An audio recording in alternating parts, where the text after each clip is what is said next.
Hello all. இந்த video பார்த்துட்டு இருக்க எல்லாரும் ரொம்ப ஹாப்பியாக இருக்கீங்கன்னு நம்புகிறேன். என்னோட வீடியோஸை நீங்கள் இதுதான் ஃபர்ஸ்ட் டைம் பார்க்குறீங்கன்னா, என் பேர் சரண்யா. நாங்கள் பெங்களூரில் இருக்கோம். எனக்கு 6th ஸ்டாண்டர்ட் படிக்கிற ஒரு பையன் இருக்கான். இந்த பர்டிகுலர் vlogல என்னோட டே இன் மை லைஃப் ஷேர் பண்ணியிருக்கேன். ஒவ்வொரு டேவும் ஒவ்வொரு விதமாக டிஃப்ரெண்ட்டாக இருக்கும். என்னோட டே இன் மை லைஃப்பில் கிளீனிங், ஆர்கனைசிங், குக்கிங் இந்த மாதிரி விஷயங்கள் தான் இருக்கும். கண்டிப்பாக ஹோம் மேக்கர்ஸாக இருக்கிற எல்லாருக்கும் இதிலேருந்து ஏதாவது ஒரு சின்ன டிப்ஸ் கிடைக்கலாம், இல்லை ஏதாவது ஒரு மோட்டிவேஷன் கிடைக்கலாம் அப்படின்னு நினைக்கிறேன்.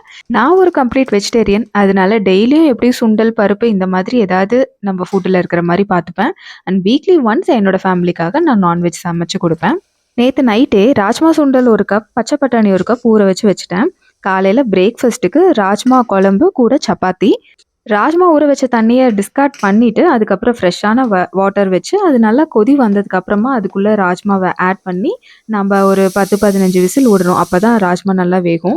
ராஜ்மா வேகிற டைமில் என்னென்ன நம்ம காலையில் எடுத்துக்கும் லஞ்ச் பாக்ஸுக்கும் ப்ரிப்பேர் பண்ணணுமோ அதுக்கு தேவையான இன்க்ரீடியன்ட் எல்லாம் எடுத்து அதை நல்லா வாஷ் பண்ணி கட் பண்ணி எடுத்து வச்சிடலாம். ஏன்னா ராஜ்மா வேகிறதுக்கு ஒரு 15 மினிட்ஸ் ஆகும். அந்த டைமை நம்ம வேஸ்ட் பண்ணாமல் இதை பண்ணிக்கலாம். இந்த மாதிரி நம்ம டைம் மேனேஜ் பண்ணி நம்ம கொஞ்சமான டைம்லேயே நம்ம நினச்ச ஐட்டம்ஸை பிளான் பண்ணதை நம்ம ஈஸியாக குக் பண்ண முடியும். இன்றைக்கி லஞ்ச் பாக்ஸ்க்கு நேற்று ரைஸ் கொஞ்சம் மிச்சமாயிடுச்சு. அதை நான் லெமன் ரைஸாக தாளிச்சிட்டு அது கூட ஸ்டிர் ஃப்ரைட் வெஜிடபிள்ஸும் பண்ண போகிறேன். ஸ்டிர் ஃப்ரைட் வெஜிடபிள்ஸ்க்கு நான் ப்ரொக்கோலியும் கேரட்டும் யூஸ் பண்ணியிருக்கேன். நீங்கள் என்ன வெஜிடபிள்ஸ் வேணாலும் போட்டுக்கலாம். எது உங்கள் குழந்தைங்க சாப்பிட மாட்டாங்களோ அதை இந்த மாதிரி சிம்பிளான ஸ்டிர் ஃப்ரை பண்ணி கொடுக்கும்போது கண்டிப்பாக டிஃபன் பாக்ஸ் காலியாக வரும். இன்றைக்கி ராஜ்மாவுக்கு மசாலா அரைக்கிறதுக்கு பச்சையாக வெங்காயம் 2, தக்காளி 3, இஞ்சி பூண்டு, அப்புறம் தேவையான மசாலாஸ் இது எல்லாத்தையும் சேர்த்து நம்ம மிக்சியில் அரைச்சி எடுத்துக்கிறோம்.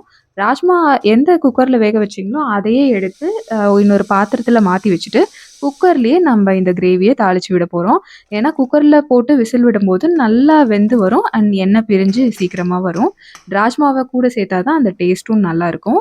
இந்த மாதிரி பண்ணும்போது நம்ம ஈஸியாக நம்ம பாத்திரத்தோட இதையும் அதிகமாக யூஸ் பண்ணாமல் ஒரே பாத்திரத்தில் எல்லாத்தையும் முடிக்க ட்ரை பண்ணலாம். இன்றைக்கி நான் எப்போவுமே எப்படி குக் பண்ணுவேனோ பாத்திரம்லாம் அதிகமாக எடுக்காமல் அதையும் நான் இந்த வீடியோவில் காமிச்சிருக்கேன். சப்பாத்தி ஆல்ரெடி மாவு பிணைஞ்சு வச்சுருந்தேன். நேற்று யூஸ் பண்ணிவிட்டு கொஞ்சம் அதை தான் இன்றைக்கி யூஸ் பண்ண போகிறேன். ஸோ அதனால் மாவு பிணைகிற வேலை இல்லை. ராஜ்மா வேகிற டைமுக்குள்ளே நம்ம ஸ்டிர் ஃப்ரையும் அண்ட் லஞ்ச் பாக்ஸ்க்கு தேவையான லெமன் ரைஸையும் ப்ரிப்பேர் பண்ணிடலாம். லெமன் ரைஸ் ப்ரிப்பேர் பண்ணிவிட்டு அதே கடாயை ஜஸ்ட்டு லைட்டாக வாஷ் பண்ணிவிட்டு கொஞ்சம் எண்ணெய் ஊற்றி நம்ம கட் பண்ணி வச்சுட்ருக்க வெஜிடபிள்ஸை ஆட் பண்ணி உப்பு போட்டு நல்லா ஃப்ரை பண்ணணும். கடைசியாக இறக்கும்போது கொஞ்சம் மிக்ஸ்டு ஹர்ப்ஸ் கலந்து இறக்கணுன்னா ரொம்ப சூப்பரான ரெஸ்டாரண்ட் ஸ்டைலில் ஸ்டிர் ஃப்ரைட் வெஜ்ஜீஸ் ஈஸியாக ரெடி ஆயிரும். இதை எப்போவுமே ஹை ஃப்ளேமில் வச்சு வணக்கும் போது கலர் கொஞ்சம் மாறாமல் அப்படியே இருக்கும். சமையலெல்லாம் முடிச்சாச்சு and lunch box, snacks box எல்லாம் பேக் பண்ணி கொடுத்தாச்சு. இப்போ நம்ம கிச்சனை ஒரு க்ளீனப் பண்ணால் மட்டும்தான் அது எனக்கு எப்போவுமே ஒரு சாட்டிஸ்ஃபைடாக இருக்கும். எப்போவுமே இப்படி தானா கண்டிப்பாக ஒரு தடவை குக் பண்ணி முடிச்சாச்சுன்னா நான் அதை க்ளீன் பண்ணி எடுத்து வச்சுட்டு அதுக்கப்புறம் தான் மற்ற வேலையை பார்ப்பேன். பாத்திரம்லாம் வாஷ் பண்ணிவிட்டு இனிமேலும் எங்களுக்கும் சப்பாத்தி போடணும். பட் அதுக்கு இன்னும் ஒரு 1 மணி நேரம் 1.5 மணி நேரம் ஆகும். வாக்கிங் எல்லாம் போயிட்டு வந்துட்டு அப்புறம் தான் நாங்கள் பிரேக்ஃபாஸ்ட் சாப்பிடுவோம். ஸோ அதனால் அது வரையிலும் நம்ம கிச்சனை அப்படியே டர்ட்டியாக வச்சுட்டு இருக்க முடியாது. ஸோ அதனால் அது எல்லாத்தையும் க்ளீன் பண்ணி பாத்திரம்லாம் வாஷ் பண்ணியாச்சு. என் வீட்டுக்காரர் விஜுவை பஸ் ஸ்டாப்பில் கொண்டு போய் விட்டுட்டு வர அந்த கேப்பில் நான் காலையில் மார்னிங்க்கு நாங்கள் எந்திரிச்ச உடனே ஏதாவது டீ, காஃபி இல்லாமல் இந்த மாதிரி சத்து மாவு கஞ்சி இப்படி ஏதாவது எடுத்துப்போம். இன்றைக்கி மன்னா ஹெல்த் மிக்ஸ் அந்த யூஷுவல் பிராண்டு தான். அதுலேருந்து சத்து மாவு தான் காய்ச்சி எடுத்துட்டோம். இது காலையில் நாங்கள் பிரேக்ஃபாஸ்ட்டுக்கு முன்னாடி வாக்கிங் போகிறதுக்கு முன்னாடி குடிக்கிற ப்ரீ ஒர்க் அவுட் ஸ்நாக்குன்னு கூட சொல்லலாம். கரெக்டாக 8:30க்கு நாங்கள் பக்கத்தில் ஒரு லேக் இருக்குது. ஸோ அங்கே வாக்கிங் போயிடுவோம். பெங்களூரில் ஒரு நல்ல விஷயமே எங்கே பாரு லேக்கு, பார்க்கு ஏதாவது இருக்கும். ஸோ நம்ம நியர்பை எங்கே வேணாலும் அந்த வாக்கிங்கு, நம்ம ஃபிட்னஸ் ஒர்க் அவுட்டு இந்த மாதிரி அங்கே போய் பண்ணிக்கலாம். இங்கே இந்த லேக்கில் மெடிடேஷன் எல்லாம் பண்ணும்போது ரொம்ப நல்லாயிருக்கும். இப்போ மழை காற்று அடிக்கிறதுக்கு பயங்கரமாக குளிர். நம்ம எவ்வளோ நடந்தாலும் வேர்க்கிறதெல்லாம் இல்லை, எக்ஸ்ட்ராவாக குளிர தான் செய்யுது. லேக்கை ஒரு தடவை சுற்றி வந்தோன்னா 2 to 3 கிலோமீட்டர் கவர் ஆயிரும். அதுக்கு ஒரு 30 to 45 மினிட்ஸ் ஆகும் நம்ம நடக்கிற ஸ்பீடை பொறுத்து. அதுக்கப்புறம் நடுவில் கொஞ்ச நேரம் அங்கேயே உட்காந்து மெடிடேஷன் ஏதாவது பண்ணிட்டு வரும்போது கரெக்டாக ஒரு 1 hour ஆயிரும். வீட்டுக்கு வரும்போது 9:30 அந்த மாதிரி ஆயிரும். வந்த உடனே நல்லா கபன்னு பசி எடுக்கும். நான் இன்றைக்கி சப்பாத்தியை பரோட்டா மாதிரி ட்ரை பண்ணேன். ரொம்பவே நல்லாவே வந்திருந்தது. அதுக்கப்புறம் ஒரு 1 hour ரெஸ்ட்டு தான். 11 மணிக்கு மாதிரி ஏதாவது டீ குடிச்சிட்டு அதுக்கப்புறம் மறுபடியும் சமையல், கிளீனிங் இந்த மாரி ஒர்க்க ஸ்டார்ட் பண்ணிருவேன். நான் டீ பாக்ஸ்ன்னு ஒரு ட்ரையல் பேக் வாங்கியிருந்தேன். என்னோட மினி விளாக்ஸ் பார்க்குறவங்களுக்கு கண்டிப்பா தெரிஞ்சிருக்கும். இந்த ட்ரையல் பாக்ஸ்ல இன்னைக்கு நான் ஆயுர்வேதிக் டீ ஒண்ணு ட்ரை பண்ணேன். டீயோட ரஸ்க் தொட்டு சாப்பிடுறது என்னோட ரீசென்ட் அடிக்ஷன்னு சொல்லலாம். ஸோ அது காலையில 11 மணிக்கு அது கண்டிப்பா குடிச்சே ஆகணும். நான் ஈவினிங்னா கூட ஓகே. டீய விட்டுருவேன். ஆனா காலையில 11 மணிக்கு கண்டிப்பா டீ குடிச்சா தான் அதுக்கப்புறம் ஒர்க் வந்து ஓடுற மாரி ஃபீல் ஆகும். டீ எல்லாம் குடிச்சிட்டு அதுக்கப்புறம் இன்னைக்கு தக்காளி தோசைக்கு ஊற வைக்கலான்ட்டு 1 கப்பு பச்சரிசி, அதுக்கு 1/2 கப்புக்கு கொஞ்சம் கம்மியா உளுத்தம் பருப்பு இது 2யும் சேர்த்து ஊற வச்சிருக்கேன். நம்ம அரைக்கும்போது மறுபடியும் தேவையானத சேர்த்து அரைக்கணும். அத நான் ஈவினிங் அரைக்கும்போது நான் காட்டுறேன். ஒரு சின்ன ஷாப்பிங் ஹாலு ஃப்ளிப்கார்ட்லேருந்து ரீசென்ட்டா நான் ஒரு பர்ச்சேஸ் பண்ணியிருந்தேன். இந்த வால் ஷெல்ஃபு, வால் ஹேங்கிங் அழகா ஒரு ஹோம் டெக்கர் மாரி அதில ஏதாவது வைக்கலாம் அப்டின்ட்டு. இந்த கோல்டன் கலர் ஸ்பூன்ஸ் வந்து நான் துபாய் ரீசென்ட்டா போனப்ப அங்கேருந்து வாங்கினது. அத நான் யூஸ் பண்ணாமயே வச்சிருந்தேன். அது கூட ஒரு ஸ்பேச்சுலாவும் வாங்கியிருந்தேன். கேக்கெல்லாம் பண்ணும்போது யூஸ்ஃபுல்லா இருக்கும்னு. அண்ட் இந்த விளக்கு எஸ்பெஷலி என்னோட ஃப்ரெண்ட் வந்து கிஃப்ட் பண்ணாங்க. இது கொஞ்சம் டிஃப்ரெண்ட்டான விளக்கு. இத எப்படி யூஸ் பண்றது அப்படின்னு நம்ம இனிமேல் பார்க்கலாம். துபாய் போனப்ப வாங்கிட்டு வந்திருந்த அந்த மாடல் பூர்ஜ் கலிஃபா அத நான் வைக்காமயே இருந்தேன் இன்னும் ஹால்ல. இதெல்லாம் எங்கேயோ உள்ள போய் மாட்டிச்சு. நான் இப்போ ரீசென்ட்டா அந்த ஷெல்ஃப கிளீன் பண்ணும்போது தான் அதெல்லாம் பார்த்தேன். ஸோ அந்த பர்ச்சேஸ்ல மிஸ் ஆனத 2, 3 எடுத்து நாம இப்ப தான் யூஸ் பண்ண ஆரம்பிச்சிருக்கேன். எங்கேயாவது வெளிநாட்டுக்கோ, வெளியூருக்கோ போனோம்னா, அங்கேருந்து ஞாபகர்த்தமா ஏதாவது வாங்கிட்டு வருவோம் இல்லையா? அது எல்லாமே ஹால்ல அந்த ஷெல்ஃப்ல தான் வச்சிருப்பேன். ஸோ அத கிளீன் பண்ணிட்டு அங்கேயே பூர்ஜ் கலிஃபாவையும் வச்சாச்சு. இந்த ceramic tea cups and hand wash டிஸ்பென்சர்ல ஒரு சின்ன ஃபால்ட்டி. ஸோ பார்க்கறக்கு அவ்வளோ அழகா இருக்கு. பட் இது லீக் ஆகுது. இதில நம்ப எந்த சோப்போ, இல்ல டீயோ குடிக்க முடியாது. ஸோ அதனால அத வந்து ஹோம் டெக்கரா யூஸ் பண்ணிக்கலாம் அப்படின்னு வச்சிருந்தேன். அதுக்கு இன்னைக்கு யூஸ் பண்றதுக்கு நேரம் வந்துருச்சு. காத்து ரொம்ப அடிச்சது. எல்லா துணியும் காஞ்சதெல்லாம் கீழ விழுந்து அழுக்காயிட்டு இருந்தது. ஸோ அதெல்லாம் எடுத்து வச்சுட்டு, போய் குளிச்சுட்டு அடுத்த வேலைய கன்டின்யூ பண்ண ஆரம்பிச்சுட்டேன். இன்னைக்கு பிளான்ட் ப்ரொபகேஷனும் இன்னொரு இம்பார்ட்டன்ட்டான டாஸ்க் என்னோட டு டூ லிஸ்ட்ல இருந்தது. இதுல இந்த மணி பிளான்ட்டு நான் மழை வருதுன்னு நெனச்சுட்டு அதுக்கு தண்ணி ஊத்தாமயே விட்டுட்டேன். பட் ஆனா அது வாடி போச்சு. மறுபடியும் தண்ணி ஊத்தி பார்த்தேன். அது மறுபடியும் ஃப்ரெஷ்ஷா ஆகல. சரின்ட்டு நான் ஆல்ரெடி ப்ரொபகேட் பண்ணி எப்பவுமே வச்சிருப்பேன் மணி பிளான்ட்ட. ஸோ அதை எடுத்து அந்த பாட்ல ரீப்ளேஸ் பண்ணி மாட்டி வச்சாச்சு. கூடவே காத்தடிக்கிறதுனால இன்னொரு இந்த வயலட் கலர் பிளான்ட் அதுவும் ஒரு ஹேங்கிங் பிளான்ட் தான். ஸோ அதுவும் கட்டாயி அதுவா விழுந்துட்டு இருந்தது. ஸோ அதையும் எடுத்து கட்டான பீஸஸ மறுபடியும் லைட்டா அப்படி வச்சாலே போதும். அது நல்லா மொளச்சு பழைய மாதிரி புஷ்ஷி ஆயிடும். ஒரு ரீசென்ட் கமெண்ட்ல என்னோட கார்டன் டூர் பத்தி கேட்டிருந்தீங்க. என்கிட்ட ஒரு 50 to 60 பிளான்ட்ஸ் இருக்கும். மோஸ்ட்லி எல்லாம் ஃப்ளவரிங் பிளான்ட்ஸ், அப்புறம் ஹெர்ப்ஸு இந்த மாரி டெக்கர் பிளான்ட்ஸ் இப்படி தான் இருக்கும். ஏன்னா இந்த இடத்துல வெயில் வர்றது ரொம்பவே கம்மி. பெங்களூர்ல நார்மலாவே வெயில் வராது. அப்படியே வந்தாலும் ஏப்ரல், மே, ஜூன் இந்த 3 மாசம் தான் அடிக்கும். மத்த மாசம்லாம் அவ்ளோ வந்து நம்ம வெயில எக்ஸ்பெக்ட் பண்ணவே முடியாது. அதுவும் இந்த மாரி அபார்ட்மெண்ட்ல ஏதாவது ஒரு சைடு தான் அப்படி வெயில் வரும். நம்ம இருக்க சைடு வெயில் ரொம்பவே கம்மி. ஸோ முடிஞ்ச அளவுக்கு இந்த வீடியோவில் என்கிட்ட இருக்க பிளான்ஸ் எல்லாம் கவர் பண்ணியிருக்கேன். நான் இன்னைக்கு இன்டோர் பிளான்ட்ஸில் இருக்கிறத தான் எடுத்து நான் ப்ரொபகேட் பண்ண போகிறேன். இது ஒரு சக்குலண்ட் வெரைட்டி. இந்த ஃப்ளவர் ரொம்பவே அழகாக இருக்கும். அண்ட் நான் வாங்குறப்ப 2 பூ தான் இருந்தது. இப்போது 6 பூ இருக்குது. ஸோ இதில் ஒரு பீஸை எடுத்து நம்ம இன்னொரு சின்ன பாட்டில் வச்சோம்னா அது ஈஸியாக ப்ரொபகேட் ஆகி வந்துடும்.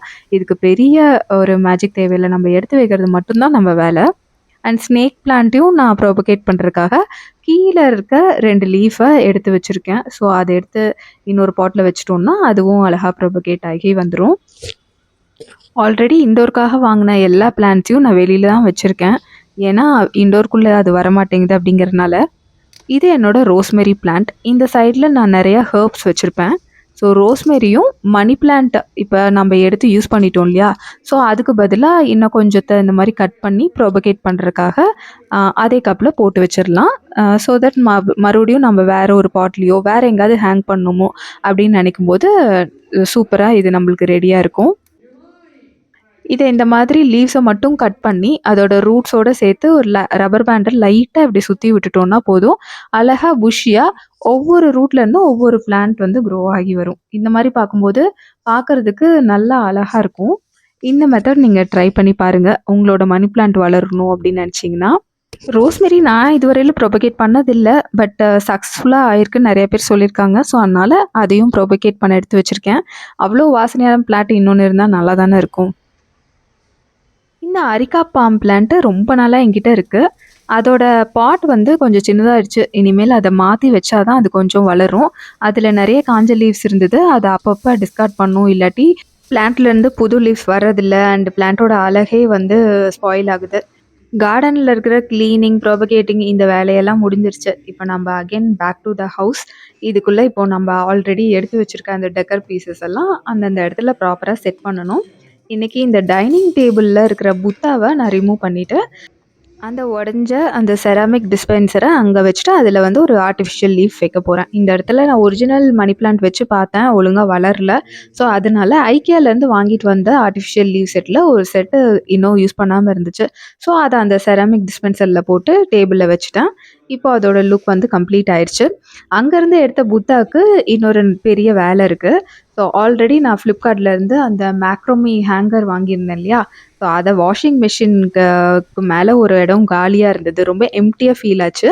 ப்ளஸ் கார்டனாகவும் போச்சு. அதனால் அந்த கார்டனில் புத்தா வைக்கணும்னு எனக்கு ரொம்ப ஆசை.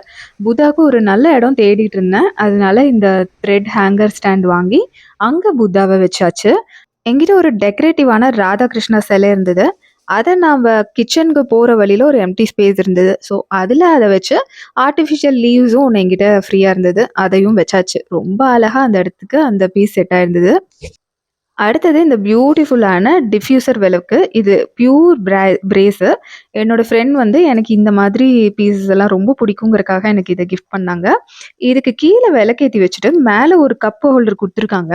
அதுல நம்ப கற்பூரத்த வச்சோம்னா, அந்த கற்பூரம் கீழ இருக்கிற விளக்கோட சூடு பட்டு, அ மேல அழகா நம்மளுக்கு ஸ்மெல் வரும். அந்த ஸ்மெல் வரத நம்ம ஈஸியா அதுல பார்க்கலாம். அ அவ்ளோ ஒரு இன்ட்ரஸ்டிங்கான பீஸ் இது. எனக்கு ரொம்ப ரொம்ப புடிச்சிருந்தது.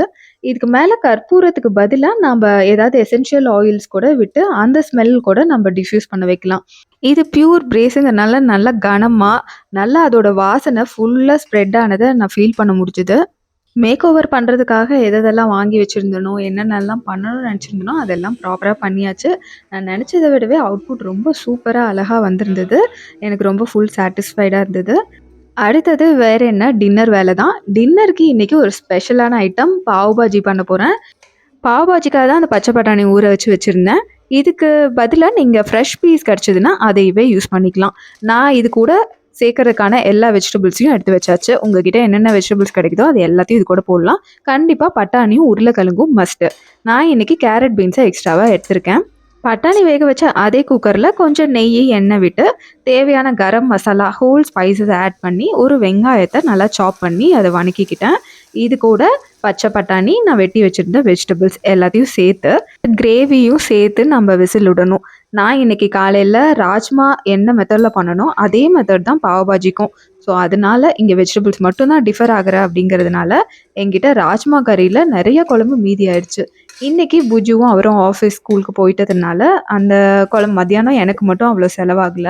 ஸோ அதை வேஸ்ட் பண்ணாமல் இருக்கலாம் அப்படின்ட்டு அதையும் நான் பாவ் பாஜி வெஜிடபிள்ஸோட சேர்த்து விசில் விட்டுட்டேன்.